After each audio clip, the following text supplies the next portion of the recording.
கற்றுக்கொள்ளணும். ஏன்னா அதுதான் வேதத்துல வேதம் என்ன சொல்லுகிறது, வேத அறிஞர்கள் என்ன சொல்றாங்க அப்படின்னா, மதர் ஆஃப் ஆல் லெட்டர்ஸ். முழு ரோம அந்த சாம்ராஜ்யத்தையே தேவனுடைய வார்த்தையினால் அசைத்து எல்லாரும் கிறிஸ்தவர்களா மாறுவதற்கு அந்த புத்தகம் ரொம்ப காரணமா இருந்தது. அது மட்டும் இல்லாம அந்த புத்தகத்துல நாம் பார்க்க முடியும் சிஸ்டமேட்டிக் தியாலஜி, அதாவது சத்திய வேதத்தை தெளிவாக என்ன சொல்றதுங்க, சிஸ்டமேட்டிக்கா கற்றுக்கொள்வதற்கு அந்த புத்தகத்தை பவுல் பைபிள் காலேஜ்ல ஃபர்ஸ்ட் படிக்க வேண்டிய இவ்வளவு பெரிய புக் இருக்கும், 3000 பக்கத்துக்கு மேல, 7 வால்யூம்ஸ் இருக்கும். எல்லாமே ரோமர் 1ஆம் அதிகாரத்துல இருந்து 8ஆம் அதிகாரம் வரைக்கும் இருக்கிற அதனுடைய விளக்கம் தான். இவ்வளவு பெரிய புக்கு.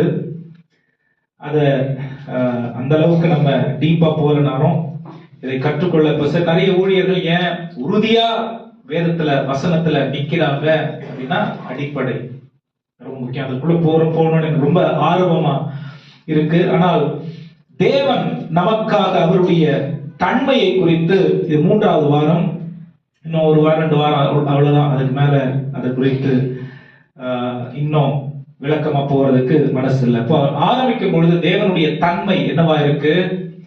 முதல் வாரத்துல சொன்னோம், அவர் அன்புள்ள தேவனாய் இருக்கிறார், இரக்கமுள்ள தேவனாய் இருக்கிறார், மனதுருக்கம் உள்ள தேவனாய் இருக்கிறார், பரிசுத்தராய் இருக்கிறார், மாறாதவராய் இருக்கிறார், வார்த்தையை அனுப்பி அவர் எல்லாவற்றையும் உருவாக்கின தேவனாய் இருக்கிறார் அப்படின்னு சொல்லி நிறைய காரியங்களை பார்த்தோம். போன வாரம் உருவாக்குகிற தேவன் எப்படி காரியங்களை உருவாக்குறாரு அப்படின்னு பார்க்கும் பொழுது என்ன பார்த்தோம்?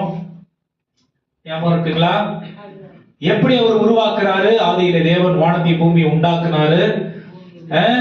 பூமி வெறுமையும் ஒழுங்கின்மையும் வெறுமையுமாய் இருந்தது, ஆழத்தின் மேல் இருள் இருந்தது, ஜலத்தின் மேல் பரிசுத்தாவியானவர் அசைவாடினார். இந்த 2 வசனங்களை வச்சுதான் 3ஆம் வசனத்துல இருந்து 25ஆம் வசனம் வரைக்கும் எப்படி ஒழுங்கின்மையை ஒழுங்காக்குனாரு, அப்புறம் வெறுமையை நிறைவாக்குனாரு, இருள வெளிச்சமாக்குனாருங்கிறத இந்த 2 வசனத்தை வச்சுதான் இந்த 25 வசனத்தை விளக்குன போன வாரம். அதற்கு அதனுடைய பெரிய ஆசீர்வாதம், மனுஷனை தேவன் அவருடைய சாயலாகவும் அவருடைய ரூபமாகவும் உருவாக்கினார். அப்ப எப்படி நாம் அவர் சாயலா அவர் ரூபமா இருக்கிறோம்? எப்படி நாம் அவர் சாயலா அவர் ரூபமா இருக்கிறோம்? இந்த ஒழுங்கின்மைய ஒழுங்காக்குற தேவன் நம்முடைய வாழ்க்கையும் குடும்பத்தையும் ஒழுங்கினமா வெறுமையா இருக்கிறத வார்த்தையினாலே எப்படி ஒழுங்காக்கி அதை நல்லது என்று கண்டு அதை ஆசீர்வதித்து பழுகி பெருக செய்தாரோ அதே தன்மையை தேவன் நமக்குள்ளும் வைத்திருக்கிறார் என்று பார்த்தோம், வாசித்தோம். ஆமென். அப்ப முதல்ல தேவன் செய்தது எது?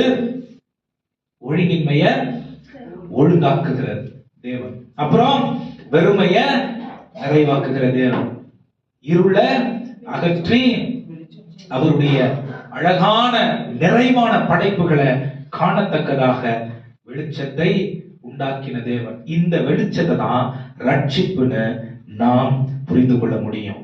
ஏன்னா இருளான வாழ்க்கைய வெளிச்சமாய் எப்படி நம்முடைய வாழ்க்கைக்கு அது வரும் தெரியும், காண முடியும். ஒழுங்கினை எது, ஒழுங்கு எதுன்னு தெரியும், குறைவு நிறைவு எதுன்னு எப்படி தெரியும் அப்படின்னா இந்த வெளிச்சத்தினால. இயேசு கிறிஸ்து சொல்ற, நானே மெய்யான நான் ஒளின்னு சொல்றாரு. ஹல்லேலூயா. என்னில் இருக்கிறவர்கள் இருளில் நடக்க மாட்டார்கள் என்று சொல்லுகிறார். ஹல்லேலூயா. அப்ப தேவன் மிருகங்களுக்கெல்லாம் பேசுறதுக்கு தேவன் அதிகாரத்தை கொடுக்கல. நமக்கு பேசுறதுக்கு, அவரை மாதிரியே பேசுறதுக்கு தேவன் என்ன பண்ணியிருக்காரு? ஒரு கிருபையை கொடுத்திருக்காரு. அதனாலதான் நாம் பேசி விசுவாச அறிக்கையிட்டு ஜெயத்தை சுதந்திரித்துக் கொள்ளவும் வெற்றி உள்ள வாழ்க்கையை வாழவும் நமக்கு தேவன் அவருடைய சாயல், அவருடைய ரூபம், அவருடைய தன்மை, அவருடைய என்ன சொல்றதுங்க, அவருடைய ஆளுகைய கொடுத்திருக்கிறார். ஆளுகைனா என்னன்னு தெளிவா போன வாரம் விவரிச்சேன். ஆளுகைன்றது ஒருத்தர் மேல ஒருத்தர் அதிகாரம் செலுத்துறது ஆளுகை இல்ல, பொறுப்போடும் ஒழுங்கோடும் கவனத்தோடும் என் வீட்டுக்கு தேவையானதை நான் பார்த்துக்கணும், என் குடும்பத்துக்கு தேவையானதை நான் பார்த்துக்கணும், பிள்ளைகளுக்கு தேவையானதை நான் செய்யணும். ஆவிக்குரிய வாழ்க்கையில தேவன் விரும்புகிற பரலோகத்தின் பிள்ளைகளா நான் வாழணும். உலகத்துல தேவ சாயலை வெளிப்படுத்துவதற்கு பரிசுத்த ஆவியானவருக்கு இடம் கொடுக்கணும். வேத வசனத்தின்படி பூமியில வாழறதுதான் தேவன் கொடுத்திருக்கிற ஆளுகை. அவர் வார்த்தையிலிருந்து அவர் மாறல, அவர் வார்த்தையிலிருந்து அவர் விலகல. பரிசுத்த ஆவியானவரால வனாந்திரத்துக்கு அவர் நடத்தப்பட்டாலும், அவர் வார்த்தையினாலே, பிசாசு வார்த்தை கொண்டு வந்தாலும் வார்த்தையினாலே அவனை ஜெயித்து அவர் யார் என்று பரலோகத்தின் பிரதிநிதியாக தன்னை வெளிப்படுத்தினார். நீங்களும் நானும் பூமியில வைக்கப்பட்டிருந்தாலும் பரலோகத்திற்காக தான் படைக்கப்பட்டிருக்கிறோம். ஆமென். தேவ ராஜ்யத்தை பூமியில வெளிப்படுத்துவதற்காக தான் நம்மள ரட்சித்திருக்கிறார். எத்தனை பேர் நம்புறீங்க? அப்போ ஒரு பெரிய பொறுப்பு கிறிஸ்தவ வாழ்க்கை. பாருங்க, கிறிஸ்தவ வாழ்க்கை ஒரு பெரிய பொறுப்பு. அதுக்குதான் உலகத்தின் திட்டங்கள், உலகத்தின் செயல்பாடுகள், உலக தன்மைகள், உலக குணாதிசயங்கள், உலக என்ன சொல்றதுங்க எண்ணங்கள் நம்மில் காணப்படக்கூடாது. ஆமென். பிசாசு உலகத்தை ஆளுகை செய்தாலும் நம்மை ஆளுகை செய்கிறவர் இயேசு கிறிஸ்து. ஆமென். இதை எப்படி அவர் செஞ்சாரு? சிலுவையில இந்த விஷயத்தை நமக்காக செய்து பிசாசை அவனுடைய தலையை சிலுவையிலே நசுக்கி நம்மை என்ன பண்ணாரு? அவருடைய ராஜ்யத்தின் பிள்ளைகளாய் மாற்றி இருக்கிறார். எத்தனை பேர் நம்புறீங்க? நான் இயேசப்பாவுடைய ஆளுகைக்கு கீழே இருக்கேன். அதனாலதான் நீங்கள் நானும் கேட்காமலே 3 வேளை நம்ம சாப்பிடுறோம், மூச்சு விடுறோம், உயிரோட இருக்கிறோம், வேலை செய்யறதுக்கு திறமை இருக்கு, மூளை நல்லா வேலை செய்யுது, புது புது காரியங்களை, நமக்கு தெரியாத காரியங்கள் ஏன் வருதுன்னா இயேசு கிறிஸ்து நம்ம கேட்காமலே அவர் ஆளுகை செய்கிற தேவனாய் இருக்கிறார். ஆனா ஃபோர்ஸ் பண்ண மாட்டார். ஆமென். இன்னைக்கு இதே வார்த்தையினாலே தேவன் எப்படி நம்முடைய வாழ்க்கைக்கு வைத்திருக்கிற ஆசீர்வாதங்களை நிறைவாய் நாம் புரிந்து கொள்வது, பிசாசு என்ன தடைகளை கொண்டு வருமா, நாம் அவைகளை எப்படி ஜெயிப்பது என்று நாம் பார்க்க போகிறோம். ஹல்லேலூயா. சொல்லுங்க ஹல்லேலூயா. ஒரு வசனத்தை வாசிக்கலாம். 1 யோவான் 2ஆம் அதிகாரம் 27ஆம் வசனம். 1 யோவான் 2ஆம் அதிகாரம் 27ஆம் வசனம். வேகமா வாசிங்க, நேரம் இல்ல. நான் ஒரு 7 வசனங்களை உங்களுக்கு கொடுக்க விரும்புறேன். 1 யோவான் 2ஆம் அதிகாரம். பாருங்க, தேவனுடைய சாயலா நீங்கள் நான் இருக்கிறோம்னா இது ரொம்ப சாதாரண விஷயம் எல்லாம் கிடையாது. நான் தேவனுடைய சாயல், நான் சாமி மாதிரி இருக்கிறேன், அந்த தேவ சாயல் ஆண்டவர் பேசல, நான் சொல்றதெல்லாம் ஆண்டவர் நடத்துவாரு, அப்படி கிடையாது. நான் பின்னாடி அதை விளக்குறேன். ஆனால் தேவனுடைய பிள்ளைகளா என்றைக்கு மாறி இருக்கிறோமோ அன்னைக்கு ஒரு பெரிய பொறுப்பு நம்ம கையில கொடுக்கப்பட்டிருக்கு. Live a life with responsibility. ஆமென். பொறுப்போடும் கவனத்தோடும் கிறிஸ்துவை வெளிப்படுத்தி வாழ வேண்டிய தேவை நமக்கு கொடுக்கப்பட்டிருக்கிறது. ஹல்லேலூயா. சொல்லுங்க ஹல்லேலூயா. அதனாலே நம்மை காண்கிறவர்கள் இவர்கள் இயேசுவை பின்பற்றுகிறவர்கள் என்று அறிந்து கொள்வார்கள் என்று பவுல் எழுதி வச்சிருக்கார். வாசிங்க 1 யோவான் 2ஆம் அதிகாரம் 27ஆம் வசனம். நீங்கள் அவராலே பெற்ற அபிஷேகம் உங்களில் நிலைத்திருக்கிறது. நீங்கள் அவராலே பெற்ற அபிஷேகம் உங்களில். எத்தனை பேர் நம்புறீங்க? நான் ஏசப்பா என்னை ரட்சித்திருக்கிறாரு, நான் அவராலே பெற்ற அபிஷேகத்தை நான் நிலைநாட்டிக் கொள்ளல, என்னால முடியாது. ஆமென். பழைய ஏற்பாடு எதை நமக்கு காண்பிக்குதுன்னா, என்ன கவனிங்க, பழைய ஏற்பாட்டு வசனம் எதை கவனிக்குது அப்படின்னு சொன்னா, நீ பாவின்னு காண்பிக்கிறதுக்காக தான் 10 கற்பனை. ஆமென். ஹல்லேலூயா. நான் எப்படி பரிசுத்தமா வாழணும்ன்றதுக்காக 10 கற்பனை கிடையாது. பவுல் அததான் சொல்றாரு. கற்பனைகளை கொடுக்க. நீங்க ரோமர் 3ஆம் அதிகாரத்துல வாசிச்சீங்கன்னா 24ஆம் அதிகாரத்துல என்ன சொல்லுது? 23ஆம் வசனம், 4ஆம் அதிகாரம் 23ஆம் வசனம் என்ன சொல்லுது? எல்லாரும் பாவம் செய்து ஏகமாய் தேவனுடைய மகிமையை அற்று போயிருக்கிறார்கள். அப்ப ஆண்டவருடைய பார்வையில பூமி முழு பூமியும் பாவத்தினால் நிரம்பப்பட்டிருக்கிறது. அப்போ ஒரே ஒரு பரிகாரி தேவை, ஒரே ஒரு பரிகாரம் தேவை. ஒரே ஒரு பரிகாரியாக இயேசு கிறிஸ்துவை நமக்கு ஆண்டவர் கொடுத்தார். இந்த இயேசு கிறிஸ்துவினாலே இந்த விடுதலை நமக்கு எப்படி கிடைச்சது? நான் ஜெபம் பண்றதுனால கிடைக்கல, நான் உபவாசம் இருக்கிறதுனால கிடைக்கல, நான் கிறிஸ்தவனா இருக்கிறதுனால கிடைக்கல. எதனால கிடைச்சிருக்கு? இயேசு கிறிஸ்துவின் கிருபையினாலே.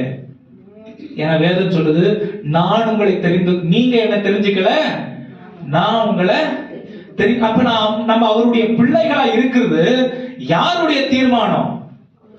சொல்லுங்க, யாருடைய தீர்மானம்?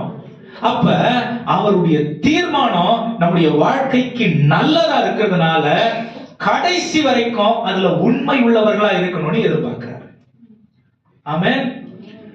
அவருடைய பிள்ளையா நம்ம இருக்கிறது அவருடைய தீர்மானம். உலகத்துல எல்லாருக்கும் இந்த பாக்கியம் கிடைக்கல.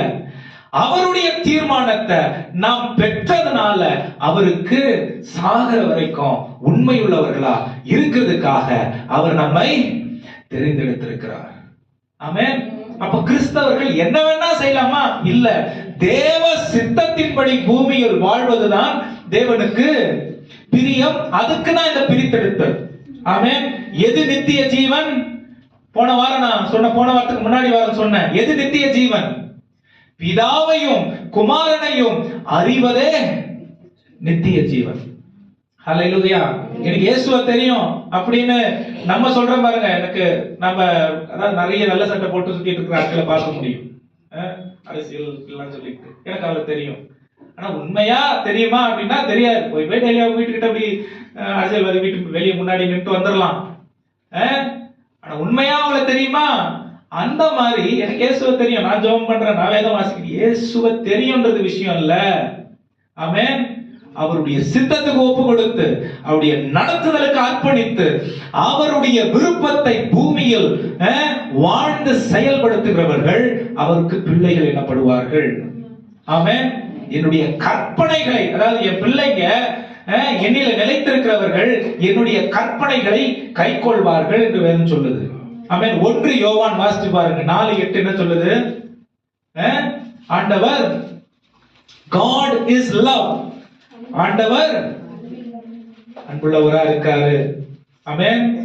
வெறும் அன்பு காட்டுறவரா இல்ல, அவருடைய தன்மையே அன்பு. ஆமென். அப்ப ஒரு அபிஷேகத்தை தேவன் நமக்கு கொடுத்திருக்கிறாரு. ஒரு சத்தியத்தை உங்களுக்கு சொல்லட்டுமா? புதிய பாட்டு விசுவாசிகளுக்கு தான் இந்த வெளிப்பாட தேவன் கொடுத்திருக்காரு. எத்தனை பேர் நம்புறீங்க? எத்தனை பேர் நினைக்கிறீங்க நான் பாக்கியவான் சொல்லி?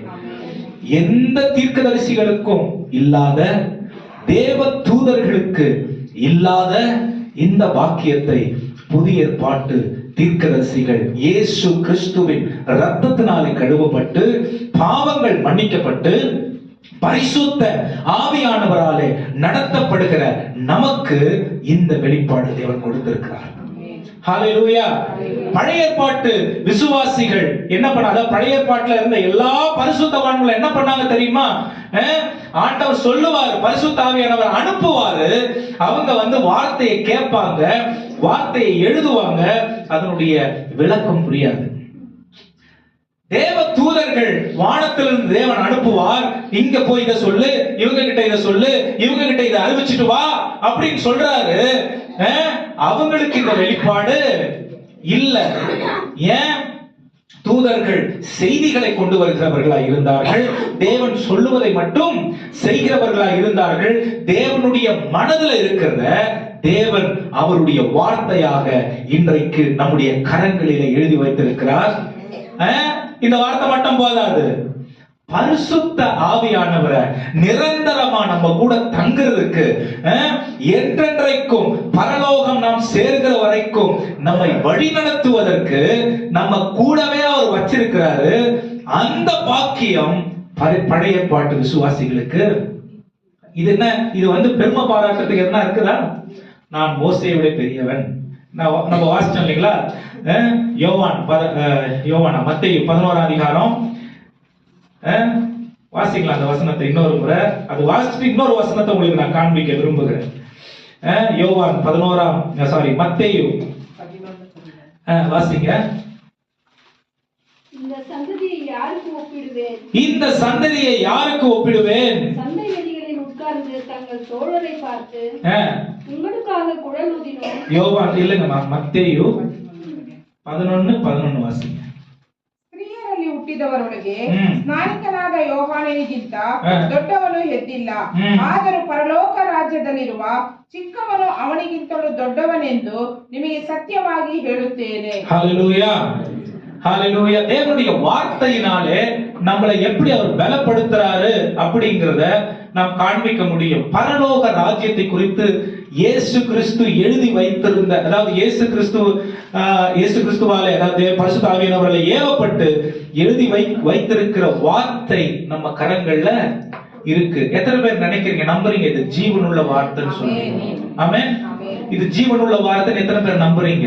இந்த வார்த்தை பைபிள் சொல்லுது அதனுடைய வேலையை அது செய்யும். பரலோக, அதாவது மழை எப்படி மேல இருந்து கீழே பொழிந்து அதனுடைய வேலையை அது செய்யுதோ, அதே போல தேவனுடைய வார்த்தை மேல இருந்து நமக்காக வந்து அதனுடைய வேலையை அதை செய்யாம என்ன பண்ணாது, திரும்பாது. இன்னொரு வசனத்தை உங்களுடைய நீங்க எச்சரிக்கையா இருக்கிறதுக்காக நான் சொல்றேன். கொஞ்சம் பயப்படணும்ல நம்ம ஆண்டவருக்காக. உங்களுக்கு அதை நான் காண்பிக்க விரும்புறேன். ரொம்ப முக்கியமான ஒரு வசனம், 12ஆம் அதிகாரம் 36ஆம் வசனம். மத்தேயு, இது இயேசு கிறிஸ்துவே சொல்ற ஒரு வார்த்தை. ಇದಲ್ಲದೆ ನಾನು ನಿಮಗೆ ಹೇಳುವುದೇನೆಂದರೆ, ಮನುಷ್ಯರು ಸುಮ್ಮನೆ ಆಡುವ ಪ್ರತಿಯೊಂದು ಮಾತಿನ ವಿಷಯವಾಗಿ ನ್ಯಾಯ ವಿಚಾರಣೆಯ ದಿನದಲ್ಲಿ ಉತ್ತರ ಕೊಡಬೇಕು. என்ன பண்ணுமா? வாசிங்க, தொடர்ந்து வாசிங்க. ನಿನ್ನ ಮಾತುಗಳಿಂದಲೇ ನೀತಿವಂತನೆಂದು ತೀರ್ಪು ಹೊಂದುವಿ, ನಿನ್ನ ಮಾತುಗಳಿಂದಲೇ ಅಪರಾಧಿ ಎಂದು ತೀರ್ಪು ಹೊಂದುವಿ ಅಂದನು. வாசிங்கம்மா, தமிழ்ல 37 வாசிச்சீங்களா? ஓகே, வாசிங்க, தமிழ்ல வாசிங்க. மனுஷன் பேசும் வீணான வார்த்தைகள். மனுஷன், நல்லா கவனிங்க இந்த வார்த்தையை. நம்ம நிறைய அப்படியே பார்த்துட்டு போயிடுறோம், ஆனா ரொம்ப முக்கியமான ஒரு வார்த்தை இது. மனுஷன் பேசும் வீணான வார்த்தைகள் யாவையும், வீணான வார்த்தைகள் யாவையும் குறித்து நியாய தீர்ப்பு நாளிலே கணக்கு ஒப்புவிக்க வேண்டும் என்று நியாய தீர்ப்பு நாளிலே கணக்கு எங்க எடுத்துட்டு போறாரு பாருங்க. நீங்கள் நானும் செஞ்ச கிரியையை ஆண்டவர் கேட்க போறது இல்ல. நீங்கள் நானும் செஞ்ச நல்ல பெரிய காரியங்களை செய்ய போறது இல்லை. ஏன்னா அவர் வரும்பொழுது அதற்கான பலன் அவர் கூட வருது. செஞ்ச நல்லதை வந்து ஆண்டவர் கேட்க போறது இல்ல. ஆனா எதை பண்ண போறாரு? கிரியையை பத்தி அவர் பெருசா எடுத்துக்கிறது இல்ல. ஏன்னா அவர் உள்ள வந்துட்டாருன்னா கிரியையையும் செய்கையையும் மாற்ற வல்லமை புரிந்த தேவன் அவர். ஆமென். அவர் நம்ம எந்த அளவுக்கு ஒப்பு கொடுக்கிறோமோ அந்த அளவுக்கு அவர் வேலை செய்வார். ஆமென். நிறைய நேரம் நம்ம என்ன நினைக்கிறோம்னா, ஆண்டவர் வல்லமை உள்ளவர், அவர் வேலையை அவரு செய்வாரு. ஆனா ஆண்டவர் வந்து ஜென்டில்மேன். ஆமென். He will never barge into a closed door. அடைக்கப்பட்ட கதவிற்குள்ள உடைத்து கொண்டு வருகிற தேவன் நம்முடைய தேவன் இல்ல. நம்ம எந்த அளவுக்கு இடம் கொடுக்கிறோமோ, எந்த அளவுக்கு விட்டு கொடுக்கிறோமோ, எந்த அளவுக்கு ஒப்பு கொடுக்கிறோமோ, எந்த அளவுக்கு அர்ப்பணிக்கிறோமோ, எந்த அளவுக்கு வார்த்தைக்கு கீழ்ப்படுகிறோமோ அந்த அளவுக்கு அவருடைய கிரியை இருக்கும். ஆமென். ஹalleluya. அதுதான் சொல்றாரு 3:20 வெளிப்படுத்தல்ல, இதோ வாசற்படியில் நின்று உடைச்சுக்கிட்டு வர்றது, நான் உன்னை படைச்சேன், உடைச்சுக்கிட்டு வர்றது எனக்கு லேசான காரியம். ஆனா உனக்கும் என்ன போலயே உனக்கு என்ன கொடுத்திருக்கேன்? சாயல், ரூபம், ஆளுகைய கொடுத்திருக்கிறேன். பொறுப்புள்ளவனா இருக்கிற நீ உன்னுடைய யோசிக்கும் திறனை வைத்து நிறைவாய் உன்னுடைய வாழ்க்கையை எனக்கு ஒப்பு கொடுக்கும் பொழுது நான் உள்ள வந்து செய்ய வேண்டிய வேலையை செய்வேன். அந்த வேலை ஞானத்தை பூரணமா தரும், ஒழுங்கின்மையை ஒழுங்காக்கும், குறைவ நிறைவாக்கும், இருள் அகற்றும். ஹalleluya. இதுதான் நம்ம தேவன். God will never force you to be saved. ரட்சிக்கப்படுவதற்கு அவர் உங்களை என்ன பண்றதில்ல, உணர்த்துகிறார். ஆனா என்ன பண்றதில்ல, புடிச்சு தள்ள மாட்டார். பிசாசு தான் அதை பண்ணுவான். ஹalleluya. சொல்லாத இடத்துக்குள்ள யார் வந்துருவான்? பிசாசு வந்துருவான். நினையாத நேரத்துல உள்ள திருடன் கொல்லவும் திருடவும் அழிக்கவும் அன்றி வேறொன்றுக்கும் வரான். ஆனால் ஆண்டவர் எதுக்கு வராரு? ஜீவனை கொடுக்கவும் அதை பரிபூரணமாய் கொடுக்கவும் வருகிறார். ஹல்லேலூயா. கம்பேரிசன் பாருங்க எவ்வளவு நிறைவானது ஒன்றா இருக்கு. ஹல்லேலூயா. அப்ப நாம் பேசுகிற வார்த்தை வாழ்க்கையை கட்டுகிறதா? நாம் பேசுகிற வார்த்தை ஒருத்தவங்களை உருவாக்குகிறதா? ஒருத்தவங்களை உற்சாகப்படுத்துகிறதா? ஒருத்தவங்களை பலப்படுத்துகிறதா? ஒருத்தவங்களை அடுத்த கட்டத்துக்கு போறதுக்கு தூண்டுகிறதா? ஒருத்தவங்களுடைய இடிந்து போன வாழ்க்கையை எழுப்பி நிறுத்துகிறதா? இதனாலதான் ஒவ்வொரு வார்த்தையும் கவனமா பேசணும். ஒவ்வொரு வார்த்தையும் கவனமா. Casual words are to be accounted in the coming of the Lord and I will be judged.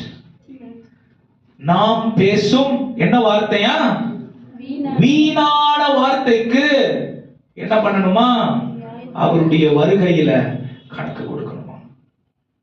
ஒரு வார்த்தையும் ரொம்ப கவனமா பேசக்கூடிய வார்த்தையா இருக்கிறது. ஏன் கிறிஸ்தவ வாழ்க்கைக்கு 3 சார்ந்துதான் இருக்கு.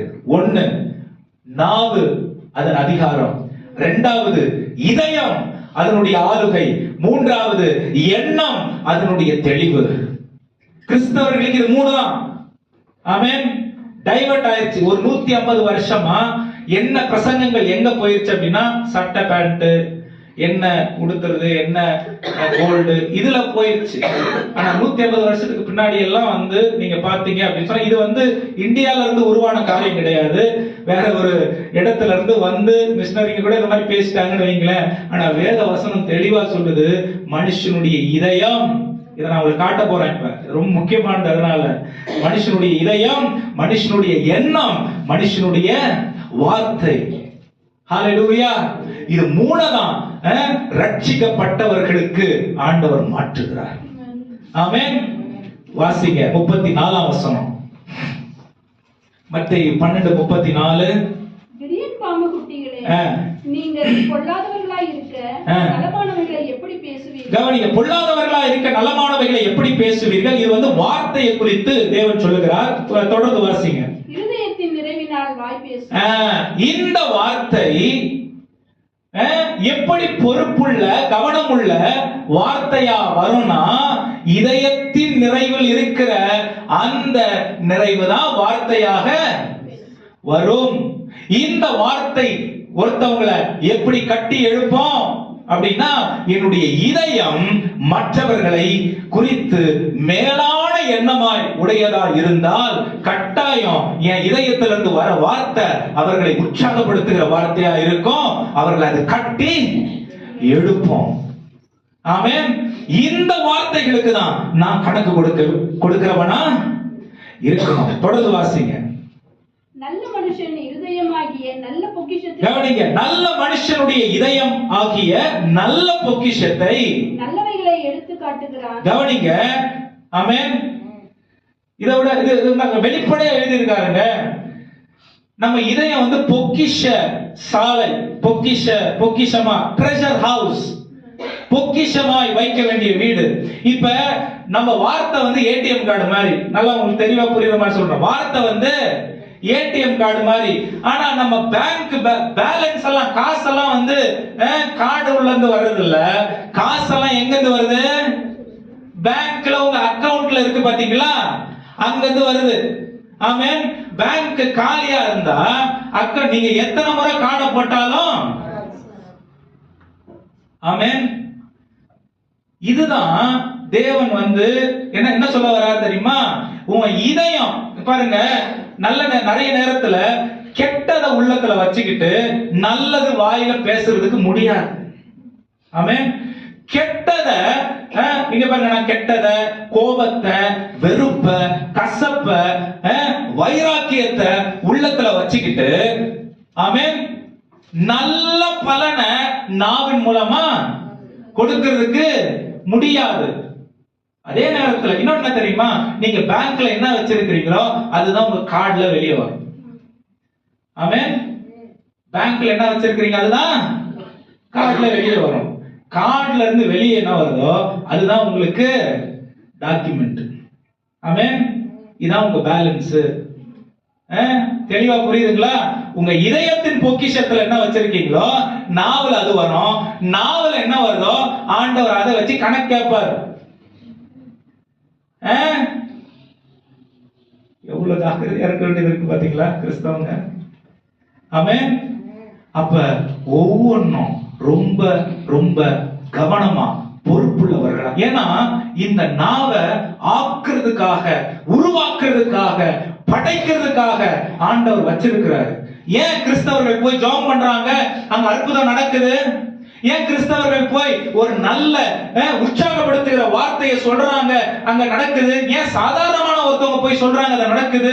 ஏன்னா அது தேவனுடைய சாயல், தேவனுடைய தன்மை.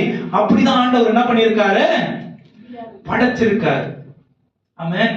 அதனாலதான் பொறுப்பில்லாத வார்த்தை நாவிலிருந்து வரக்கூடாது. ஹல்லேலூயா சொல்லுங்க. ஹல்லேலூயா ஹல்லேலூயா. இன்னைக்கு நிறைய தீர்க்கதரிசிகளை தேடி ஓடுற காரியங்கள்லாம் இருக்கு. ஆமென். கர்த்தர் சொல்லுகிறார் அப்படின்னு தீர்க்கதரிசிகள் என்ன சொல்றாங்க, நான் தகட பாக்குறேன், நான் அங்கிருந்து இது தொங்குது பாக்குறேன், அங்கிருந்து அதை தொங்குறத பாக்குறேன். ஆமென். அது பழைய பாட்டுல காலத்துல எல்லாம் இருந்துச்சு. ஏன்னா அன்னைக்கு அது தேவை. அன்னைக்கு பரிசுத்த ஆவியானவர் கூட இல்ல, அது தேவை. இன்னைக்கும் தீர்க்கதரிசிகள் இருக்கிறார்கள், நான் மறுக்கல. எபேசியர் 4 அதிகாரம் பொய் சொல்லாது. இன்னைக்கும் தீர்க்கதரிசிகள் இருக்கிறார்கள்.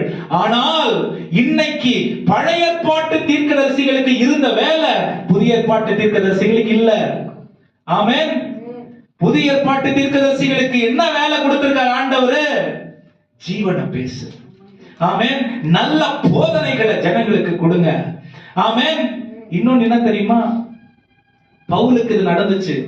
அப்போஸ்தலர் நடவடிக்கைகள் 17ஆம் அதிகாரத்துல அவனுடைய இப்ப நான் பேசுற பிரசங்கம் கூட சரியா இல்லையான்றதை நீங்க போய் ஆராய்ஞ்சு பார்க்கணும். உங்க வேத வசனம் சொல்றதுதான் தெளிவான வசனம், தெளிவான வார்த்தை, தேவனுடைய வார்த்தை. ஆமென். நான் கரெக்டா பேசுறேன் நான் என்னைக்குமே சொல்லவே மாட்டேன். ஏன்? இதுதான் கரெக்ட். ஆமென். இத ஆராய்ந்து சகல சத்தியங்களுக்குள்ளும் நடத்துகிற பரிசுத்த ஆவியானவர் தான் கரெக்ட். ஆமென். அதனாலதான் இந்த வார்த்தையும் கேஷுவலா, இந்த வார்த்தையும் அலட்சியமா எடுத்து பேச கூடாது. ஆனால் இந்த வார்த்தைகளை விதையாக இதயத்துல பொக்கிஷமாய் நாம் வைத்து இதை விளைய செய்து வளர செய்து இந்த வார்த்தைகளை மற்றவர்களுக்கு கொடுத்தா அங்க ஜீவன் உண்டாகும், ஜீவ விருட்சம் உண்டாகும். ஆமென். ஹல்லேலூயா. ஆண்டவர் அததான் ஒரு வழியா முறையா அவர் ஏதேன் தோட்டத்துக்கு முன்னாடி படைப்புல ஆரம்பிச்சு ஏதேன் தோட்டத்தை பலனா வச்சாரு, பலனா கொடுத்தாரு. மனிதனுக்கு வாழ்வது எல்லாம் மனிதனுடைய வாழ்க்கைக்கு அவனுடைய எதிர்காலத்திற்கு நல்லது என்று கண்டு எல்லாத்தையும் படைச்சு 6 முறை 7 முறை சொல்றாரு நல்லது என்று கண்டு. நல்லது. நம்முடைய ஆண்டவருடைய ரூபம் நல்லது என்று காண்கிறவர். ஆமென். நம்ம மற்றவர்களுடைய வாழ்க்கையில நல்லதை பார்த்தா சந்தோஷப்படணும். ஆமென். பிசாசு தான் இயேசு கிறிஸ்துவை பார்த்து பொறாமைப்பட்டான். ஆமென். ஹல்லேலூயா. இயேசு கிறிஸ்து யாரையும் பார்த்து என்ன பண்ணல? ஹல்லேலூயா. அப்ப வேத வசனம் எதை கொடுக்குது? நல்லதை கொடுக்குதான். நல்ல நிலமாகிய நம்முடைய இதயத்துல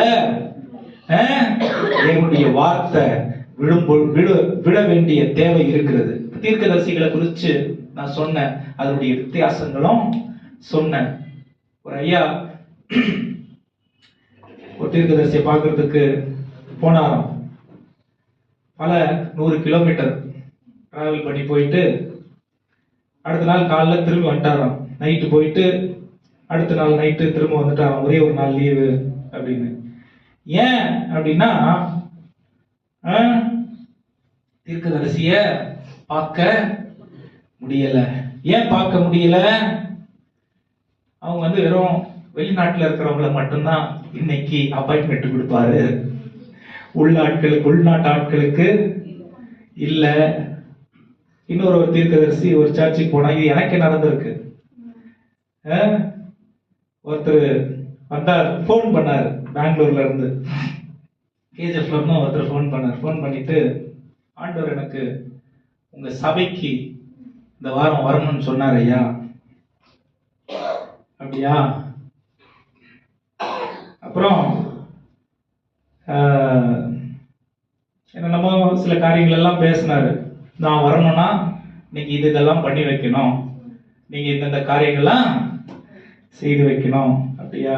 பொறுமையா கேட்டுக்கிட்டு அப்புறம் ஒரே வார்த்தை சொன்னேன், ஐயா எனக்குள்ள அதே பரிசுத்த ஆவியானவர் தான் இருக்காரு, உங்களுக்கு சொன்ன ஆண்டவர் எனக்கும் சொல்லட்டும். ஏன்னா கப்பலை ஓட்டுற மாலுமி ஆண்டவர் நம்மள வச்சிருக்காரு. என் பிள்ளைங்களுக்கு என்ன வேணும், எந்த வழியில போகணும்னு எங்களுக்கு தெரியும். உங்களுக்கு சொன்ன ஆண்டவர் எனக்கு சொல்லட்டும், தாராளமா நீங்க வந்து பிரசங்கம் பண்ணலாம். கோபம் வந்துருச்சு அவருக்கு. ஆண்டவர் என்கிட்ட பேசலையா? பேசுறாரு, இல்லைன்னு நான் சொல்லல. ஏன் அப்ப விட மாட்டீங்க? அதே ஆண்டவர் என்கிட்டயும் பேசுவாரு. என் அட்ரஸும் அவருக்கு தெரியும், என் வீடும் அவருக்கு, நானும் அவருடைய சத்தத்தை கேட்பேன். எதுக்கு நான் இந்த வார்த்தையை சொல்றேன் அப்படின்னா, வாசிங்க என்னாகமம் 11:29. என்னாகமம் மோசே வெறுத்து போய் ஒரு வார்த்தை சொல்றாருங்க. என்னாகமம் 11:29. ಅದಕ್ಕೆ ಮೋಶೆ, ನನ್ನ ಗೌರವವನ್ನು ಕಾಪಾಡಬೇಕೆಂದಿದ್ದೀಯೇ? ಯೆಹೋವನ ಅನುಗ್ರಹದಿಂದ ಆತನ ಜನರೆಲ್ಲರೂ ಆತ್ಮೀಯವರಗಳನ್ನು ಹೊಂದಿದವರು, ಪ್ರವಾದಿಸುವವರು ಆದರೆ ಎಷ್ಟೋ ಒಳ್ಳೆಯದು ಅಂದನು. என்ன சொல்றாரு? வாசிங்க, தமிழ்ல வாசிங்க. அதற்கு மோசே, நீ எனக்காக வைராக்கியம் காண்பிக்கிறாயோ? கர்த்தருடைய ஜனங்கள் எல்லாரும் தீர்க்க தரிசனம் சொல்லத்தக்கதாக கர்த்தர் தம்முடைய ஆவியை அவர்கள் மேல் இறங்க பண்ணினால் நலமாயிருக்குமே என்றான். ஆமென். ஏன்னா எல்லாருக்கும் தீர்க்க தரிசனம் சொல்றதுக்கு மோசேவை தான் அன்னைக்கு ஆண்டவர் வச்சிருந்தாரு. ஆரோன், மிரியம் இவங்க எல்லாம் வந்து அப்படி எப்படி ட்ரை பண்ணாங்க, ஒண்ணும் நடக்கல. ஆண்டவர் வந்து மோசேக்கு மட்டும்தான் பேசுறாரு. மோசேனால சமாளிக்க முடியல. என்ன சொல்றாரு? எல்லாரும் தீர்க்க தரிசனம் சொல்றவங்களா இருந்தா நலமா இருக்கும்னு ஆசைப்படுறாரு. புதிய ஏற்பாட்டுல அது நிறைவேறிடுச்சுங்க. ஆமென். புதிய ஏற்பாட்டுல ஆண்டவர் எல்லாரையும் ஆசாரியர்களும் ராஜாக்களும் மாற்றி இருக்கிறார். ஆமென். ஹல்லேலூயா. ஏன் இதை நான் சொல்றேன் அப்படின்னா, ஆண்டவருடைய நடத்துதல் நம்முடைய வாழ்க்கையில எப்படிப்பட்டதாய் இருக்கிறது அப்படிங்கிறத நாம் அவருடைய ராஜ்யத்தின் பிள்ளைகளாய் இருக்கும் பொழுதுதான் புரிந்து கொள்ள முடியும். இந்த வசனத்தோட நான் முடிக்க விரும்புகிறேன். மத்தேயு 3:16-23 வரைக்கும் ஒரு சம்பவம் இருக்கு. மத்தேயு 13 தேவ ராஜ்யத்தை குறித்து நான் சொன்ன பாத்தீங்களா? நாம் இந்த உலகத்துல வாழ்ந்தாலும் யாருடைய ராஜ்ய ஆளுகை கீழே இருக்கிறோம்? பிசாசின உலகத்தை ஆளுகை செய்யறான். ஆனால் தேவன் நம்மை ஆளுகை செய்கிறவராய் இருக்கிறார். பிசாசு தேவனை சோதிக்கும் பொழுது கூட வசனத்தை சொல்லிதான் அவன் சோதிச்சான். மத்தேயு 4 3-4 வசனத்துல பிசாசு வந்து கல்ல அப்பமா மாற்றி சாப்பிடலான்னு ஆண்டவர் சொல்றாரு. மனுஷன் அப்பத்தினால் மாத்திரம் அல்ல, உபாகமத்துக்கு போறாரு. அதுக்கப்புறம் ஆண்டவர் வந்து பிசாசு சொல்றான், மலை மேல இருந்து ஒரு உயர்வான இடத்துக்கு கொண்டு போய் கீழே விழுந்தா நல்லமா இருக்கும் அப்படின்னு ஆண்டவர் சொல்றாரு. அதாவது தூதர்கள் உன் பாதம் கல்லில் இடராதபடிக்கு உன்னை தாங்குவாருன்னு சொல்லி சங்கீதம் 99:11-12 ஆண்டவர் போறாரு. ஆமென். நிறைய நேரம் பாருங்க, பிசாசு வந்து வசனத்தை இவர் வந்து வசனத்தை சொன்னா அப்படியே நான் சொல்றதை கேட்டுருவாருன்னு சொல்லி வசனத்தை வந்து நிறைய தப்பு செய்யறவங்க வெறும் வசனத்தை தான் சரி சில நேரம் சொல்லி என்ன பண்றாங்க. நான் இது ஒரு இடத்துல கேட்டேன். பழைய பாட்டு, அதாவது கொஞ்சம் வயசான தாத்தா பாட்டி அந்த நிலைமையில இப்ப அந்த ஜெனரேஷன் போயிருச்சு. எங்க தாத்தா பாட்டி அந்த காலத்துல கண்ணாடி பார்க்கறது கூட தப்புன்னு சொன்ன சூழ்நிலைகள் எல்லாம், அது பரிசுத்தம் ஒழுக்கம் அதெல்லாம் நான் வந்து குறைச்சி மதிப்பிடல. ஆமென். ஆனால் இதுக்கு ஒரு வசனம், ஆண்டவர் வந்து என்ன பண்ணுவாரு, கண்ணாடிகள் எல்லாம் உடைத்து சுக்குநூறாக்குவார் சொல்லி ஒரு தீர்க்கதரிசன புத்தகத்துல இருக்கு. சோ எதுக்கு எதை எங்க சொல்லணும், எந்த வசனம் பாருங்க, பிசாசு வசனத்தை கொண்டு சொல்றாரு, ஆண்டவர் அதுக்கும் என்ன பண்ணல, அவர் ஒத்துக்கல. அதுக்கப்புறம் உன்னுடைய தேவனாகிய கர்த்தரை பரிச்சை பாராதிருப்பாயாகன்னு சொல்லி அப்பாலே போ சாத்தானேன்னு சொல்லி சொல்றாரு. 4ஆம் வசனத்துல ஆண்டவரை வணங்க சொல்லி, ஏன்னா வசனம் தெளிவாக தெரிஞ்சு இது அவருடைய இதயத்துல அவருடைய வாழ்க்கையில வேத அறிவு பூரணமா இருந்ததுனால அவர் நமக்கு தெளிவான வழிநடத்துதலை காண்பித்து கொடுத்திருக்கிறார். ஆமென். தேவனுடைய அன்பு நம்முடைய வாழ்க்கையில என்னவா இருக்கு தெரியுமா? அவரை போல நாம் மாறுவதற்கு அவர் நம்மை வழிநடத்துகிற தேவனாக, அவருடைய வார்த்தையை கொண்டு பரிசுத்த ஆவியானவர் கொண்டு அதை செய்கிற தேவனாக இருக்கிறார். ஹல்லேலூயா. இந்த பகுதியை நாம் வாசித்து கடந்து போகலாம். 13ஆம் அதிகாரம் 16ஆம் வசனத்திலிருந்து வாசிங்க.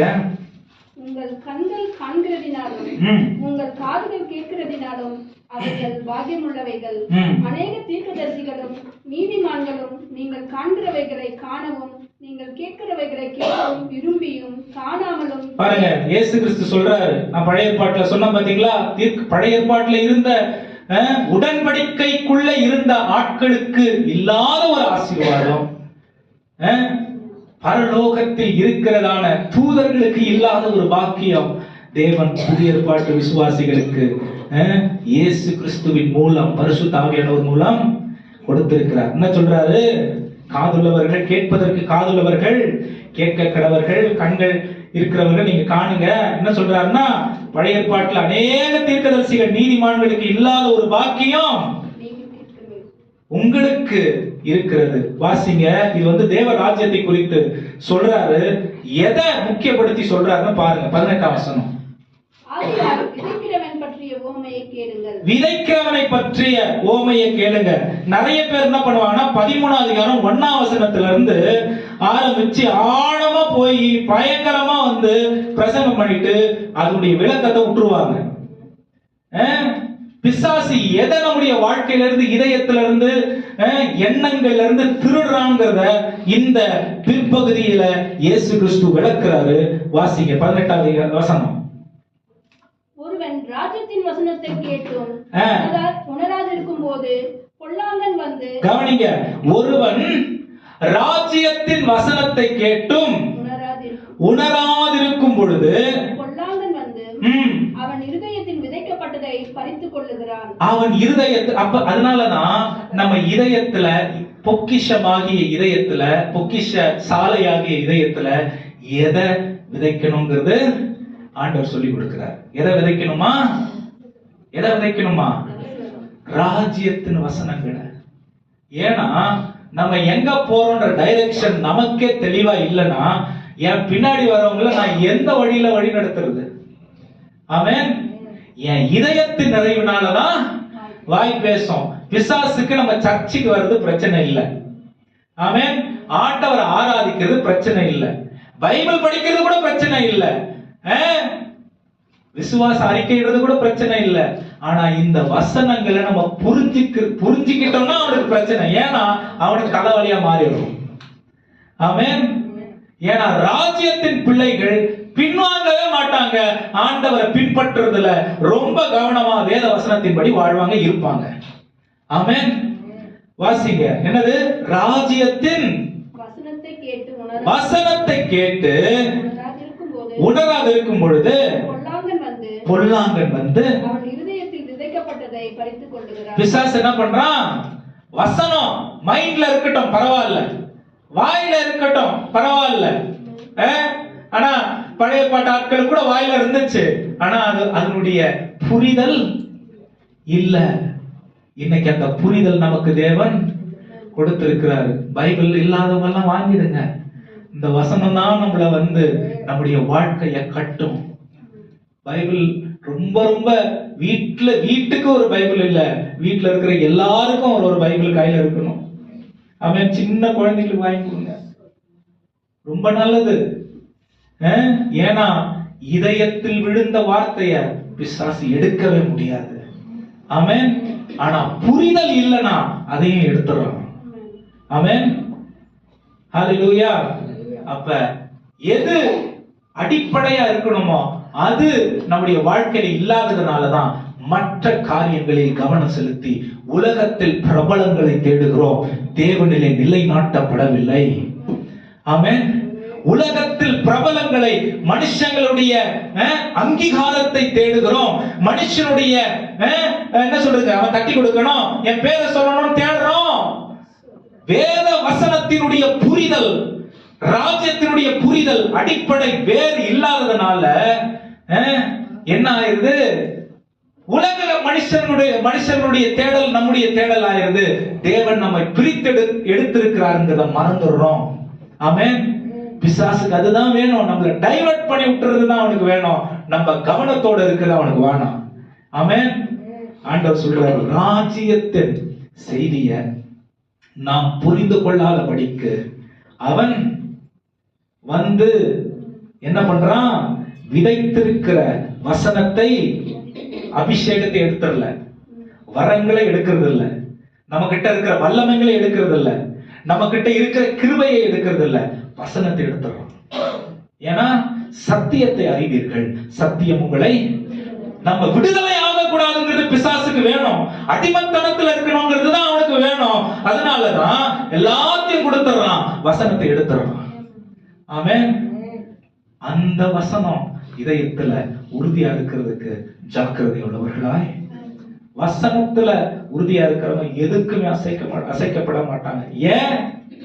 ஏன் அவன் நம்முடைய ஜெயத்தை என்ன பண்ண முடியாது? அவன் தோற்று போனவன் என்று நாம் அவனுக்கு காண்பிப்பது நமக்குள் இருக்கிற வசனம் மட்டும். ஹல்லேலூயா. ராஜ்யத்தின் வசனத்தை அவன் எடுத்து போடுறதுக்கு புரிதலை எடுத்து போட்டுறான். விஸ்டம், நாலேஜ், அண்டர்ஸ்டாண்டிங், மூணுமே ரொம்ப முக்கியம். இது இன்னொரு நாள் பேசலாம், இப்ப நேரம் இல்ல. 20ஆம் வசனம் வாசிங்கம்மா. கற்பாறை இடங்களில் விதைக்கப்பட்டவன் வசனத்தை கேட்டு, கவனிங்க, ஃபர்ஸ்ட் சொல்லுது, என்ன சொல்லுதுன்னா, வழி அருகே விதைக்கப்பட்டவனுடைய விஷயம் எப்படி அப்படின்னா, வசனம் விதைக்கப்படுது, ஆனா அவனுக்கு அதை புரிஞ்சிக்க முடியல. அதனால பறவைகள் தின்ற மாதிரி பிசாசு என்ன பண்ணிடுறான்? எடுத்து போட்டுறான். இரண்டாவது, கற்பாறையின் மேல் விழுந்த அந்த வசனம் கேட்டு உடனே அதை சந்தோஷத்தோடு ஏற்றுக்கொள்கிறான். ஆனால் ஆகிலும் தனக்குள்ளே வேறு இல்லாதவனாய் கொஞ்ச காலத்தில் மாத்திரம் நிலைத்திருப்பான். தனக்குள்ள இதுதான் என்ன தெரியுமா? ஒரு 40 நாள் ஜெபம் ஆன பிறகு என்ன ஆகும்? பயங்கரமா ஒரு ஆர்வம் வந்துரும். 2 மாசத்துக்குள்ள அது எங்க போகுதுன்னு தெரியாது. 21 நாள் நம்ம ஜெபிக்கிறோம், அது அதுக்கப்புறம் என்ன வரும்? ஒரு பெரிய தீர்மானம் வருது. அதுக்கப்புறம் பாருங்க, கடைசி டிசம்பர் கடைசி ஜெபம் பண்றோம், 1ஆம் தேதிக்கு ஒரு தீர்மானம் வருது, 3ஆம் தேதி அந்த தீர்மானம் இல்ல. ஏன் இல்ல? சொல்லுங்க, ஏன் இல்ல? வேரூன்றி ஆண்டவருக்குள்ள இருக்கிற அனுபவம், ஆமென், உறவு இல்ல. அதனால வருஷங்கள் போகுது, நம்ம அதே மாதிரி இருக்கிறோம். தேவன் எதிர்பார்க்கிற மாற்றங்கள் நம்ம கிட்ட இல்ல. ஹல்லேலூயா. ரொம்ப முக்கியமான வார்த்தை இது. சந்தோஷம் இருக்கு, ஆமென், வார்த்தையை ஏற்றுக்கொள்றோம், ஆனா உணர்வுகள்ல தங்கிருது, இதயத்துல தங்க மாட்டுது. இதயம் தான் பொக்கிஷ சாலை, இதயம் தான் நல்ல நிலம், இதயம் தான் தேவன் வைத்திருக்கிறதான அந்த விதையை நல்ல பழுகி பெருகி கனி கொடுக்கிறதான ஒரு இடம். ஆமென். அந்த இதயத்துல போய் விதை விட மாட்டது, வழி அருகில விழுந்துருது. அப்புறம் கற்பாறையின் மேல விழுந்துருது. அதுக்கு தான் வேவரிங் கிறிஸ்டியன்ஸா இருக்கிறோம். வேவரிங்னா என்னது? ஆண்டவர் அறியாதவனும் சின்ன பிரச்சனை பார்த்தா பயந்துறான், நம்மளும் பயந்துறோம். ஆண்டவர் அறியாதவனும் வந்து குழம்பி போறோம், நம்மளும் குழம்பி போறோம். வசனத்தின் மேல் உறுதி இல்லாததுனால வாழ்க்கையில ஒரு நிச்சயம் இல்ல, விசுவாசம் இல்ல, நம்பிக்கை இல்ல. என் தேவன் எனக்காக எல்லாவற்றையும் செய்வார் என்கிறதான ஒரு ஒரு ஒரு ஆழமான நம்பிக்கை ஆண்டவர் மேல இல்ல. இது சூழ்நிலைகளினால வருகிற விஷயம் இல்ல, உறவுனால வர விஷயம். ஆமென்.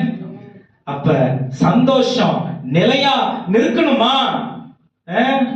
இதயமாகிய நிலத்துல நல்ல விதைய, வார்த்தையாகிய விதைய ஆண்டவர் விதைக்கும் பொழுது அதை பூரணமாய் ஏற்றுக்கொள்ள ஒப்பு கொடுக்க வேண்டும். வாசிங்க, தொடர்ந்து வாசிங்க. மூணாவது நிலம் பிசாசு எப்படி எங்க எடுத்து போடுறாங்கிறது மட்டும் நான் உங்களுக்கு காட்டுறேன். முள்ளுள்ள இடங்களில் விதைக்கப்பட்டவன் வசனத்தை கேட்கிறவனாயிருந்தும் உலக கவலையும் ஐஸ்வர்யத்தின் மயக்கமும் வசனத்தை நெருக்கி போடுகிறதினால். கவனிங்க, வசனம் கேட்கிறோம். இதுவும் நம்ம சபையில பார்க்க முடியும், குடும்பங்கள்ல பார்க்க முடியும், வாழ்க்கையில பார்க்க முடியும், உலகத்துல பார்க்க முடியும், கிறிஸ்தவர்களை பார்க்க முடியும். வசனத்தை கேட்போம். ஆனா இந்த வசனத்தை வாழ்க்கைக்கு நாம் சுதந்திரித்துக் கொள்றதில்ல. ஒரு சின்ன பிரச்சனை வந்துச்சுன்னா வசனம் தூரம் போயிருது, ஆண்டவர் தூரம் போயிருந்தாரு, பிரச்சனை பெருசா வந்துடுது. அப்புறம் ஒரு பொருளை வாங்கணும், கவனம் அதுல போயிருது. என் தேவன் எனக்கு செய்வார் என்ற நிச்சயம் இருக்கிறது இல்ல. ஆமென். உபத்திரவம் வருது, போராட்டம் வருது. ஆனா அதனால என்ன நடக்குது? ரொம்ப என்ன உபத்திரவம், என்ன போராட்டம்?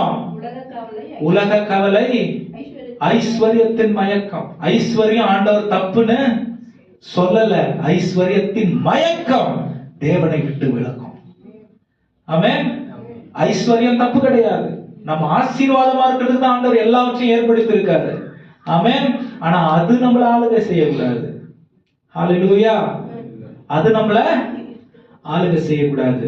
உலக கவலை, எதிர்காலம் எப்படி இருக்குமோ, என்ன நடக்குமோ, ஏது நடக்குமோ, லோனுங்க எப்படி கட்டுறது. ஆமென். உண்மையான கிறிஸ்தவங்களா இருந்தா லோனை எடுக்க மாட்டோம், தெரியுமா? ஆமென். சரி, அது வேற ஒரு டாபிக், அப்புறம் பேசலாம். அது உலக கவலை, ஐஸ்வர்யத்தின் மயக்கம். இத பிசாசு முன்னாடி கொண்டு வந்து வசனத்தை பின்னாடி தள்ளிடுறான், இதயம் கலக்கம் அடைஞ்சிருது. ஆமென். அடுத்து தொடர்ந்து வாசிங்க.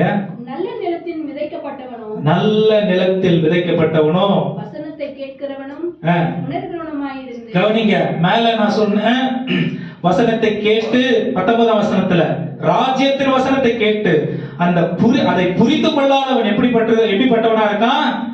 வழி அருகே விதைக்கப்பட்டவன். 23ஆம் வசனம் அதுக்கு பதில் சொல்லுது. என்ன சொல்றாருன்னா, வசனத்தை கேட்டு அதை 23ஆம் வசனம் வாசிங்கம்மா. நல்ல நிலத்தில் விதைக்கப்பட்டவனோ வசனத்தை கேட்கிறவனும் உணர்கிறவனுமாயிருந்து நல்ல கனிகளை. ஹல்லேலூயா சொல்லுங்க. ஹல்லேலூயா. ஒண்ணு மட்டும் சொல்லி முடிக்கிறேன். உங்க இதயத்துல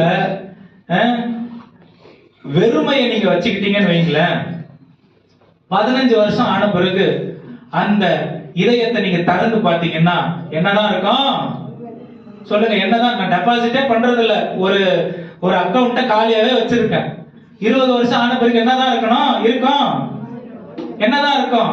நீங்க எதை வைக்கிறீங்க அதுதான் இருக்கும். ஆமென். எதை வைக்கிறீங்க அதுதான் இருக்கும். காசே வரல, ஆசீர்வாதமே வரல, இயேசுவை நான் ஏற்றுக்கொண்டேன், தேவன் என்ன நடத்துறாரு எல்லாம் நம்ம சொல்லலாம். ஆனால் நான் எதை என்னுடைய பொக்கிஷ சாலையில வைக்கிறனோ அதுதான். 1 பைசா வச்சா 20 வருஷத்துக்கு அப்புறம் 1 பைசா தான் இருக்கும். ஆமென். ஹல்லேலூயா. ஆனா வேதம் நமக்கு என்ன சொல்லி கொடுக்குது? வேதத்தை அறிந்து புரிந்து உணர்ந்து இருக்கிறவங்க 30, 60, 100 பலன் கொடுப்பார்கள். ஹல்லேலூயா. இது நம்ம பழுகி பெருகி பெரிய இதுவா இருக்கணும்னு இல்ல, வேதத்துல நாம் இன்னும் வேரூன்றி நிற்கிறவர்களா இருக்க வேண்டும் என்று, ராஜ்யத்தை குறித்து புரிதல் இருக்கணும்னு சொல்லி இயேசு கிறிஸ்து பிரசங்கம் பண்றாரு. ஆமென். இயேசு கிறிஸ்து அதை சொல்லி கொடுக்கிறாரு. ஆமென். எதுக்கு இதை நான் முக்கியமா சொல்லணும் அப்படின்னா, அவரே வார்த்தையா இருக்கிறார். அவரே வார்த்தையா இருக்கிறாரு. அவருடைய வார்த்தை என்னைக்கும் வீணா போகவே போகாது. ஆமென். நம்முடைய வாழ்க்கையில் அவர் கொடுத்திருக்கிற வாக்குத்தத்தங்கள், அவர் நமக்கு எழுதி வைத்திருக்கிற எல்லாம் நாம் சுதந்திரித்துக் கொள்ளதான். ஆமென். எனக்கே கொடுப்பாரா கொடுக்க மாட்டாரான்னு சந்தேகம் இருந்துச்சுன்னா, எனக்கே இது என்னுடைய தகுதியினால அவர் தர்றது இல்ல, என்னுடைய கிரியையினால அவர் தர்றது இல்ல, அவருடைய தகுதியின்படி அவருடைய அளவின்படி நம்மளை ஆசீர்வதிக்கிற தேவனாய் இருக்கிறார். அப்ப பொறுப்பில்லாம இருக்கலாமா? முழு பொறுப்போட இருக்கணும். ஆமென். கிறிஸ்தவம் இது it is a very big responsibility. மிகப்பெரிய பொறுப்பு. இதை நான் தலையில சுமந்தேன்னா என் வாழ்க்கை மேம்படும். தலையில சுமக்கிற நிறைய பேர் தலைகாணி மாதிரி வச்சு யூஸ் பண்ற ஆட்களும் இருக்காங்க. ஒன்றத்துல பிரயோஜனம் இல்லை. பேய் இந்த வசனத்துக்குள்ள கூட விளையாடும். ஆமென். இதயத்துல நிலைநாட்டப்பட்டு இருக்கிற கண்களை மூடி கர்த்தரை நோக்கி பார்க்கலாம். ஆண்டவருடைய கருத்துல ஒப்பு கொடுத்து சொல்லுங்க, ஆண்டவரே எங்களை சாதாரணமா நீங்க படைக்கல, தெரிந்து கொள்ளல. ஏன்னா நாங்க உங்களை தெரிஞ்சுக்கிட்டு இருந்தா எங்க தேவைக்காக நாங்க ஆண்டவரே உங்களை சுத்தி வருவோம். நீங்க எங்களை தெரிஞ்சுக்கிட்டதுனால எங்களுடைய வாழ்க்கையில உமக்கு பெரிய நோக்கம் இருக்குப்பா. எங்க குடும்பங்களை குறிச்சு உமக்கு ஒரு பெரிய நோக்கம் இருக்கு. எங்களுடைய சந்ததிகளை குறிச்சு உமக்கு ஒரு பெரிய நோக்கம் இருக்கு. எங்கள் ஆண்டவரே ஒவ்வொருடைய வாழ்க்கையை குறிச்சு ஒரு பெரிய திட்டம் உமக்கு இருக்கு. தனித்தனியா பேரா ஆண்டவரே எங்களுக்குள்ள 1 யோவான் 2ஆம் அதிகாரம் 27ஆம் வசனத்தின்படி எங்க எல்லாருக்குள்ளையும் அந்த பரிசுத்த ஆவியானவர் என்னும் அபிஷேகத்தை வைத்திருக்கிறேன். சகல சத்தியங்களையும் எங்களுக்கு போதித்து நடத்தக்கூடிய பரிசுத்த ஆவியானவருடைய அபிஷேகத்தை வைத்திருக்கிறேன். உம்முடைய பூரண வழி நடத்துதல எங்களுடைய வாழ்க்கையில நாங்கள் புரிந்து கொள்ள பெற்றுக்கொள்ள கிருபை தாரும். எல்லாம் எழுந்து கண்களை மூடி ஆண்டுடைய கருத்துல ஒப்பு கொடுக்கலாம். நல்ல வாய்களை திறந்து கேட்ட வசனத்தின்படி என்னுடைய வாழ்க்கை மாறணும்னு சொல்லி, உண்மையாவே இந்த வசனங்கள் என் வாழ்க்கைய கட்டிக்கிட்டு இருக்கு. அதனால நான் உங்களுக்கு இதை பகிர்ந்து கொள்றேன். நீங்க இதை நீங்க கொஞ்சம் சீரியஸா எடுத்து நம்முடைய வாழ்க்கைய ஆண்டவருக்குள்ள நம்ம இணைத்து கொண்டு அவருடைய நடத்துதலுக்கு ஒப்பு கொடுத்தோம்னா உண்மையாகவே இந்த வருஷத்துல நாம் பெரிய ஆசீர்வாதங்கள் சுதந்திரவாளிகளாய் நாம் மாறுவதற்கு தேவன் நமக்கு கிருபை தர முடியும். கரங்களை தட்டி வாய்களை திறந்த தேவனுக்கு நன்றி செலுத்தி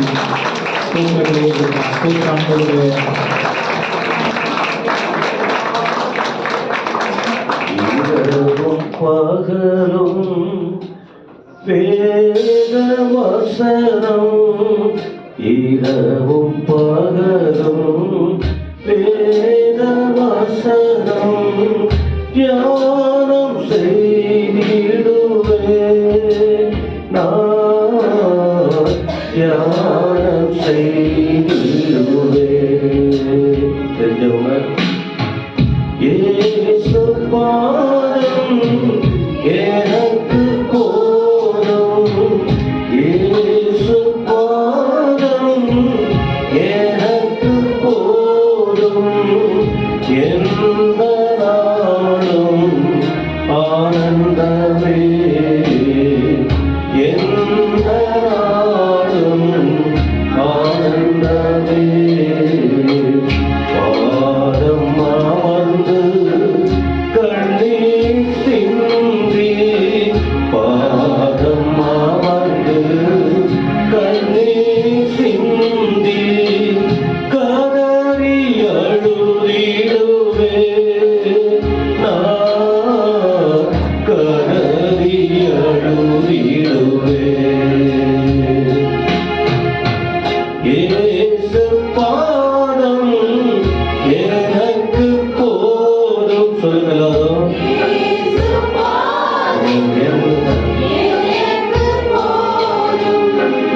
எந்த நாளும் ஆனந்தமே, எந்த நாளும் ஆனந்தமே.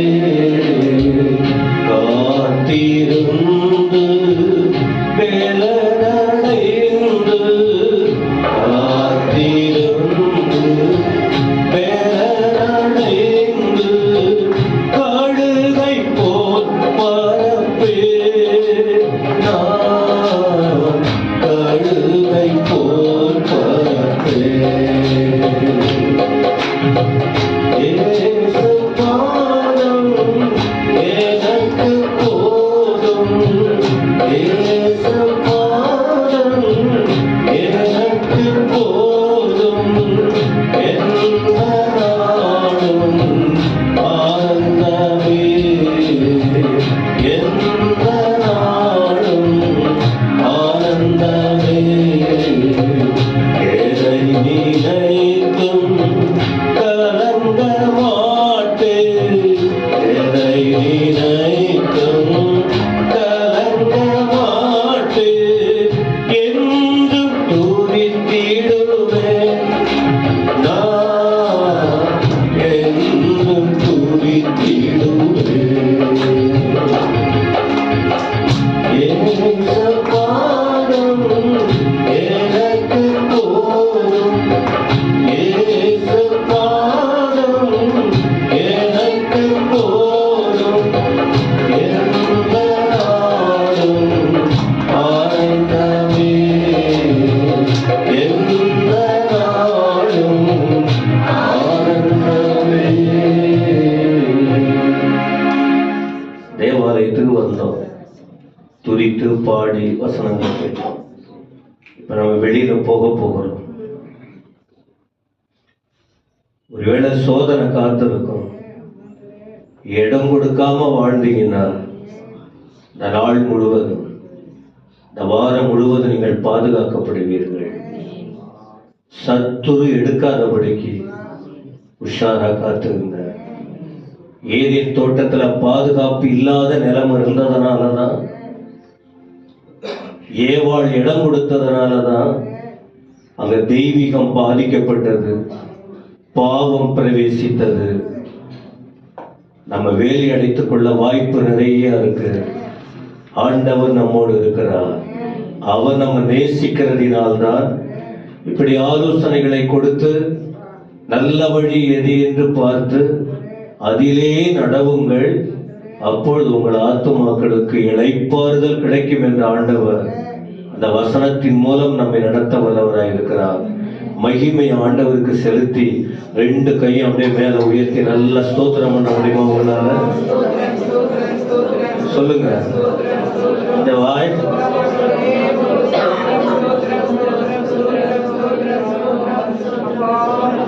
அதே நேரத்தில் துதிக்கும் போது இன்னொரு வார்த்தையை சொல்றாரு, உங்கள் வாழ்க்கையை நீங்கள் காத்துக்கொள்ள வேண்டும், உங்கள் குடும்பத்துக்காக நீங்கள் திறப்பில் நிற்க வேண்டும், ஒரு கூட்ட ஆத்மாவை தேவ ராஜ்யத்துக்கு ஆயத்தப்படுத்தணும்.